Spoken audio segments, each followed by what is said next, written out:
बहुत सारी दुनिया में लगभग जितनी भी लैंग्वेज फैमिलीज हैं वो सब भारत में भी प्रेजेंट है, यानी हमारा देश जो है विविधताओं का देश है। तो फॉर एग्जाम्पल एक बार पूछ लिया था कि इंडो यूरोपियन जो हिंदी है या इंग्लिश है ये किस लैंग्वेज फैमिली का पार्ट है, तो आपको पता होना चाहिए इंडो यूरोपियन लैंग्वेज फैमिली का पार्ट है। हिंदी भी इंडो यूरोपियन लैंग्वेज फैमिली का पार्ट है, गुजराती भी, और भी इसमें कई भाषाएं हैं। द्रविडियन की जब हम बात कर रहे हैं तो जो आपकी तमिल, तेलुगु, मलयालम, कन्नड़ा है वो इसमें आएगा। तिब्बतो बर्मन की जब हम बात करेंगे, जो ईस्टर्न इंडिया में बोली जाने वाली जो आपके ईस्टर्न स्टेट्स हैं, सेवन सिस्टर स्टेट्स बोल रहे हैं जिनको, वहां पे तिब्बतो बर्मन का प्रयोग होगा। ऑस्ट्रो एशियाटिक जो लैंग्वेजेस हैं वो झारखंड और सेंट्रल एशिया में यूज होती हैं। अंडमानीज अपने आप में फिर एक लैंग्वेज फैमिली हो गई। तो ये कुछ लैंग्वेज फैमिलीज हैं जिनका उदाहरण आपके सामने प्रस्तुत किया गया है। यहाँ आपको छोटी सी बात याद रखनी है कि जो हिंदी, गुजराती, इंग्लिश है वो इंडो यूरोपियन का पार्ट है, तमिल, तेलुगु, कन्नड़ द्रविडियन का पार्ट है।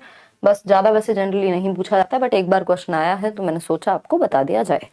ठीक है बात। अब हम बात करते हैं भाषा के फंक्शन या कैरेक्टरिस्टिक्स या इसकी विशेषताएं क्या होती हैं। लैंग्वेज के कैरेक्टरिस्टिक्स क्या हैं, फंक्शंस क्या हैं, विशेषताएं क्या हैं, फीचर्स क्या हैं लैंग्वेज के, समझ लेते हैं।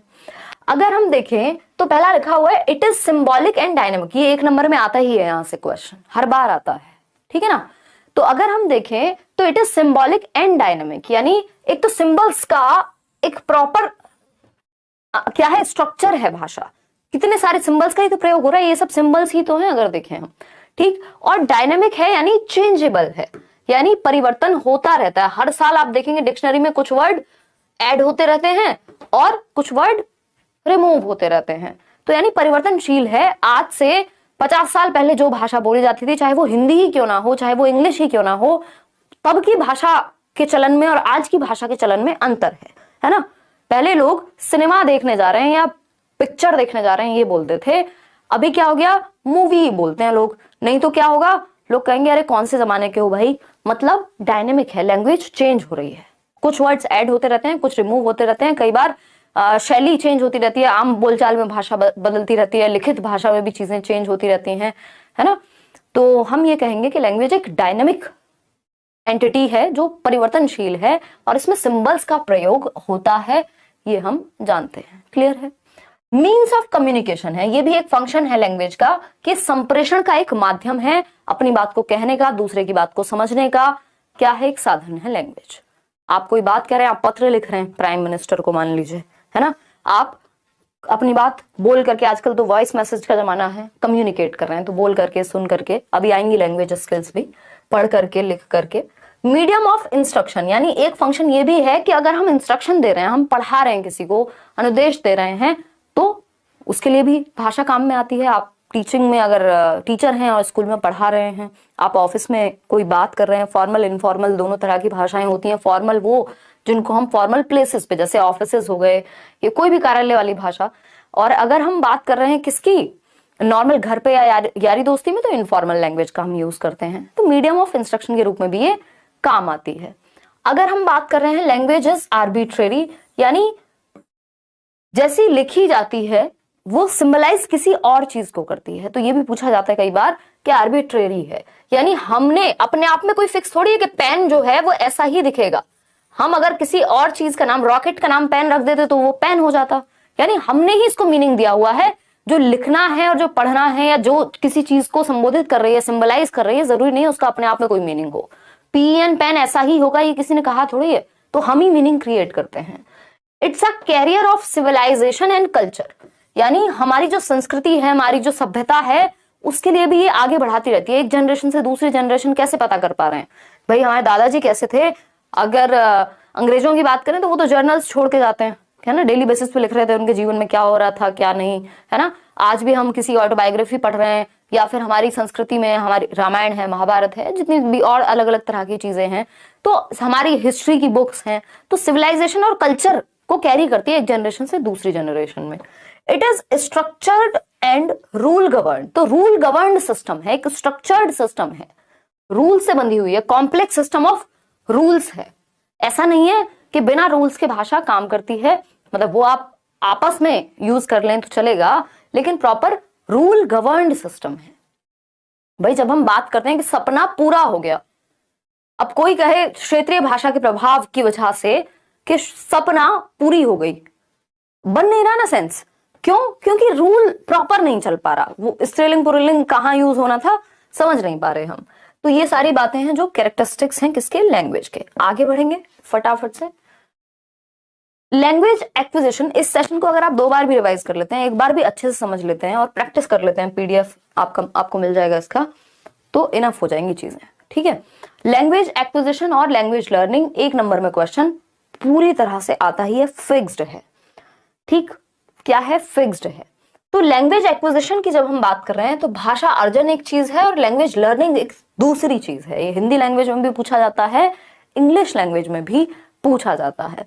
तो when language is learned naturally, यानी जब हम स्वाभाविक रूप से नेचुरली लैंग्वेज को सीखते हैं विदाउट एनी सिस्टमैटिक प्रैक्टिस, यानी कोई सिस्टमैटिक प्रैक्टिस नहीं हो रही, इट इज कॉल्ड व्हाट?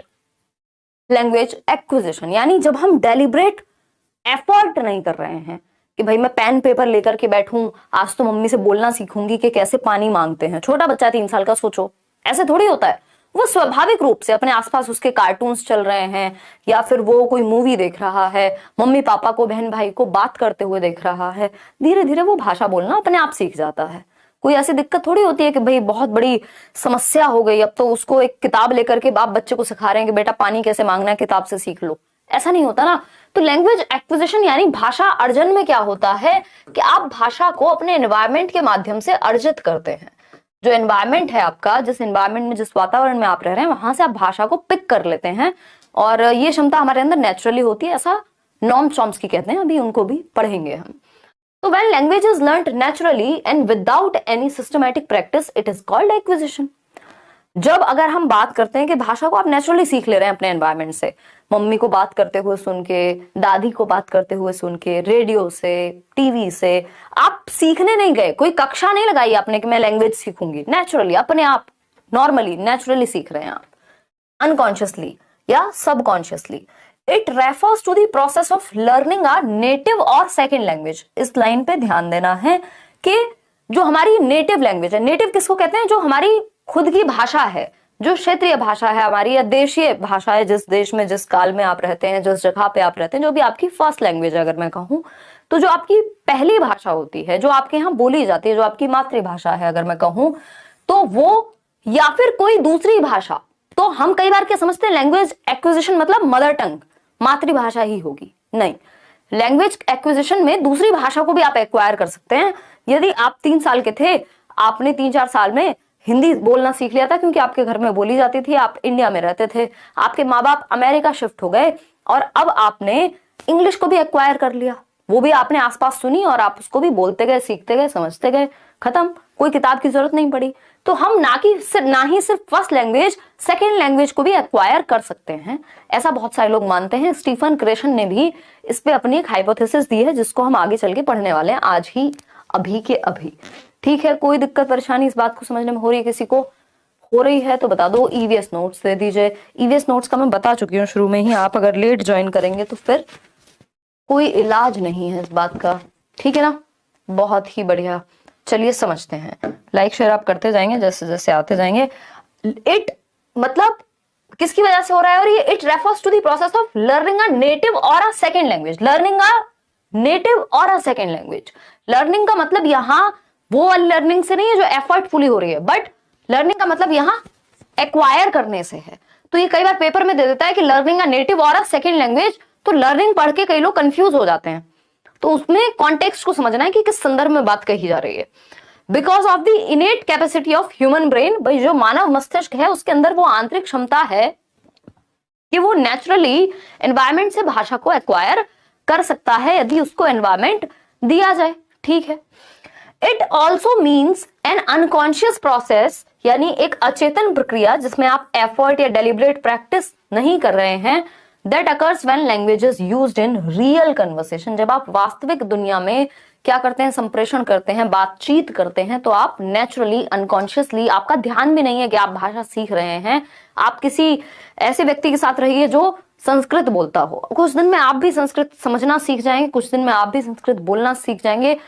आपने जबरदस्ती नहीं सीखा, नेचुरली आपके भाव भाव में ही आ जाएंगे कुछ शब्द, ठीक, तो ये अनकॉन्शियस प्रोसेस है, अचेतन प्रोसेस है। कई जगह पे आपको ये अनकॉन्शियस मिलेगा, कई जगह पे ये आपको सबकॉन्शियस मिलेगा, डिपेंड करता है ऑप्शन क्या दिया है ना। और दोनों ऑप्शन जनरली नहीं देता है एक साथ, क्योंकि ये नेचुरली होती है। कुल मिलाकर की बात ये है।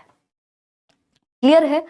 हम यहाँ पे हमने दो चीजें देखी कि जो नेटिव लैंग्वेज है और सेकेंड लैंग्वेज है, इसको समझ लीजिएगा एक बार।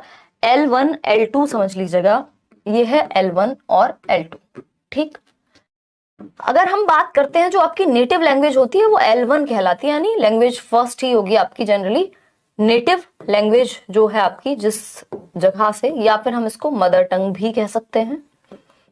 ठीक है, क्या कह सकते हैं? मदर टंग भी कह सकते हैं, होम लैंग्वेज भी कह सकते हैं। मदर टंग मतलब जो भी हमारे घर में बोली जा रही है। ठीक है, कोई दिक्कत नहीं है। फर्स्ट लैंग्वेज भी कह देते हैं कई लोग। भाई जो भी सबसे पहली भाषा हम घर में ही सीखते हैं ना, तो जो भी घर की भाषा होगी वही हमारी फर्स्ट लैंग्वेज बन जाएगी, मदर टंग होगी हमारी। ठीक है, अगर घर में फर्स्ट लैंग्वेज नहीं बोली जा रही तो बात अलग है। ठीक, लैंग्वेज 2 क्या है? लैंग्वेज 2 आपकी सेकंड लैंग्वेज कह देते हैं इसको। भाई ये दूसरी भाषा है, क्या है? सेकंड लैंग्वेज कह सकते हैं। और क्या कह सकते हैं आप इसको? आप इसको मदर टंग तो कहेंगे नहीं, स्कूल लैंग्वेज भी कह देते हैं कई लोग, कि स्कूल में आप दूसरी भाषा सीख रहे हैं। ठीक है ना? इसके अलावा अगर हम कहें सेकंड लैंग्वेज तो कह ही देते हैं। तो ये आपकी सेकंड लैंग्वेज एक्विजिशन की जब हम बात करेंगे तो आप स्कूल में सीखते हैं, बाहर दुनियादारी में सीखते हैं, लेकिन L1 जो है वो आपकी मदर टंग को ही कहा जा रहा है। नेटिव लैंग्वेज भी इसी को कहा जा रहा है, कई लोग इसी में कंफ्यूज रहते हैं। और L2 को कई बार हम टारगेट लैंग्वेज भी कह देते हैं, लक्ष्य भाषा। यानी स्कूल में टारगेट लैंग्वेज क्या होगी? मान लीजिए आपके घर में हिंदी बोली जाती है, स्कूल में इंग्लिश सिखा रहे हैं, तो वो टारगेट लैंग्वेज बन गई, जिसको आप आगे चल करके सीखेंगे। तो इन सब का मतलब एक ही है, चाहे वो नेटिव हो, मदर टंग हो, होम लैंग्वेज हो, फर्स्ट लैंग्वेज हो। L2 की जब हम बात कर रहे हैं तो second language, school language, target language, जो भी आपके अदर देन मदर टंग है वो आपके लिए दूसरी भाषा हो जाएगी। आगे बढ़ेंगे। और लैंग्वेज एक्विजिशन क्या है? अनकॉन्शियस प्रोसेस है, जिसमें आपका डेलिब्रेट एफर्ट जीरो है, ना के बराबर है। आपने कोई कॉपी किताब, टीचर, ग्रामर कुछ नहीं सीखा, आपने भाषा को बोलना सीख लिया नेचुरली। क्यों? क्योंकि आपके ह्यूमन ब्रेन में वो क्षमता थी, और ये बचपन में ज्यादा तेजी से हो पाता है, 5 साल की उम्र तक, ऐसा नॉम चॉम्स्की कहते हैं।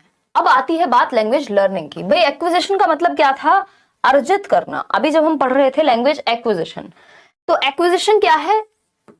भाई आज आपके पिताजी की प्रॉपर्टी है, कल आपको मिल जाएगी। एक्वायर कर लिया आपने, खुद से थोड़ी मिला, आपने खुद से नहीं लर्न नहीं किया ना उस चीज को, एफर्ट और प्रैक्टिस नहीं लगी ना, नेचुरली मिल गया। तो एक्विजिशन क्या है? जो हम ग्रहण कर रहे हैं, जो आपने अपने जीन्स से ग्रहण किया है, वो भी नेचुरली ही हुआ है, आपने थोड़े ना उसके लिए एफर्ट किए हैं। तो जो चीज नेचुरली हो रही थी, यानी आप अर्जित कर रहे हैं किससे? एनवायरमेंट से। और कब अच्छी होगी एक्विजिशन? जब एनवायरमेंट अच्छा होगा। ठीक, यानी अपने पर्यावरण से आप अर्जित करते हैं भाषा को, तो वो लैंग्वेज एक्विजिशन कहला रहा था। स्वतः होती है, नेचुरल होती है, no deliberate practice is needed. यानी आपने अर्जित कर ली, बटोर ली आसपास से। ठीक है, बटोर ली खेलते कूदते, आपने कोई अलग से एफर्ट